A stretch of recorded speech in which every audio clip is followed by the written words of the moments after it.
নমস্কাৰ, মই মুনীন নবিছে আপোনালোক সকলোকে মোৰ এই ভিডিঅ'টোলৈ স্বাগতম জনাইছোঁ। নিৰ্বাচন, ভোট যুদ্ধ, গণতন্ত্ৰ এই সকলোবোৰৰ মূলতেই হ'ল ৰাজনীতি। ৰাজনীতি যোগাত্মক দিশ বা বিয়োগাত্মক দিশ দুই দিশেৰেই আগবঢ়াই লৈ যাব পাৰি। আজি আমাৰ সমাজত নেতিবাচক চিন্তা আৰু কৰ্মই এনেদৰে আগুৰি পেলাইছে যে সৰ্বসাধাৰণ ৰাইজে ৰাজনীতি বুলি ক'লে নেতিবাচক কৰ্ম বা নেতিবাচক চিন্তা বুলি ধাৰণা কৰি লয়।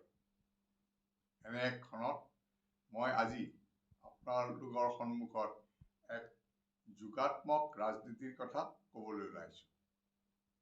অসমৰ জাতীয় সংগঠন অসম সাহিত্য সভাই তেওঁলোকৰ এক মধ্যকালীন অভিৱৰ্তন বৰাক উপত্যকাত অনুষ্ঠিত কৰিবলৈ যোজা চলাইছে।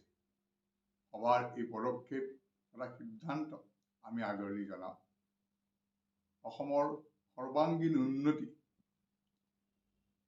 আৰু অসমীয়া জাতি গঠন প্ৰক্ৰিয়াৰ ধাৰা অব্যাহত ৰাখিবলৈ হ'লে ব্ৰহ্মপুত্ৰ আৰু বৰাক এই দুই উপত্যকাৰ জনসাধাৰণৰ মাজত সমন্বয় সম্প্ৰীতি অটুট ৰখাৰ বা উন্নতিকৰণ কৰাত অতি প্ৰয়োজনীয়।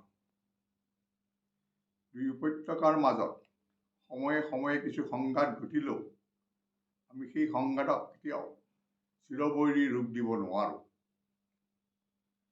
এই দুই উপত্যকাৰ মাজৰ বিশ্বাস আৰু সম্বন্ধৰ বিষয়ে এক উদাহৰণ আপোনালোকৰ ওচৰত দাঙি ধৰিবলৈ বিচাৰিছোঁ।